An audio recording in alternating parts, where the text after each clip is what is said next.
amis, Modulo a perdu le combat face à Sathies. Je vous dis la vérité, la gars, je suis dégoûté. Moi, je supporte Modulo.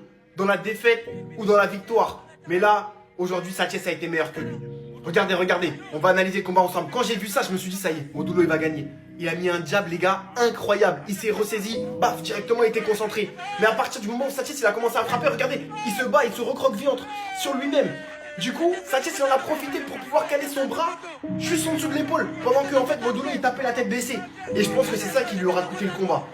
Les gars, roi des arènes, depuis 2019, faut le faire, c'est un champion. Regardez, en fait, quand il tapait, il avait la tête baissée. Il en a profité pour glisser son bras juste en dessous de son épaule et de sa hanche. Et après, c'est la force, 130 kilos. Félicitations aux deux champions. Modlo, merci beaucoup. Merci pour les travaux. On est fiers de toi. Même si Yolan Dan, nous, sa supporters, on est fiers de toi. On est fiers de ce que tu as accompli jusqu'ici. Dodo Mumber, Ken Khalol la yon, Danko Diante, Nyakante ko, ba don roi des arènes, Texi York pendant 7 ans.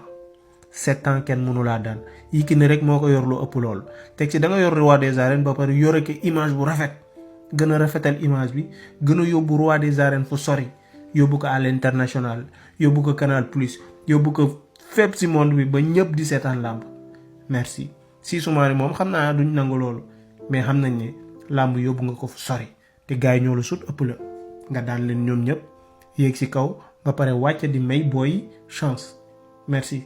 Merci pour les travaux. On est fiers de toi. Merci Modou. Jaajëf. Modou.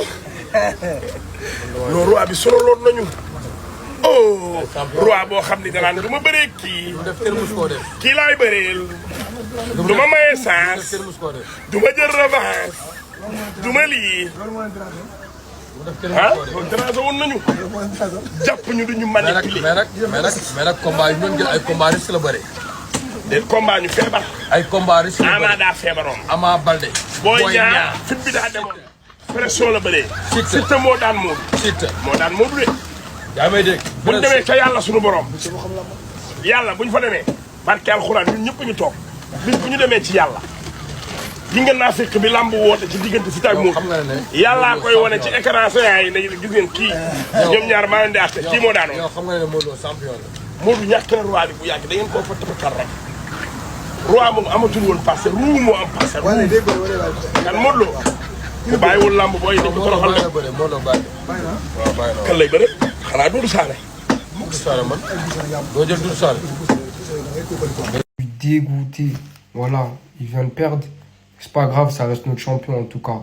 Mais je suis dégoûté pour lui. Mais je vous mens pas, la dernière fois quand j'ai fait la vidéo, c'est parce que ce combat-là, je le sentais pas. Je sais pas, en fait, j'ai jamais stressé comme ça pour un de ces combats. Faut dire, les gars, Sathies, il est fort. Voilà, il est costaud, il est grand, il est puissant. Là, en vrai, le coup, là, il a touché. Voilà. En fait, quand il a mis le coup, là, ça l'a touché. Et derrière, voilà. Mais, voilà, ça enlève à rien. Ça reste notre champion. Ça reste le roi des arènes. Voilà, pour moi. Et voilà, et l'autre, il est plus jeune. Un jour, tu gagnes. Un jour, tu perds. C'est comme ça, la lutte. Voilà. Lui, il a battu combien de personnes aussi. Il faut se mettre à leur place. Voilà, c'est comme ça. C'est la lutte. C'est du sport. Gagnant, perdant.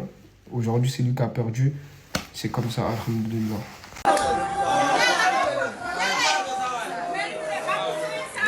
ñu dara defal nga ñu lépp kontaan nañ de barke Serigne Touba boo bëree waatoon suba ñu ñëwaat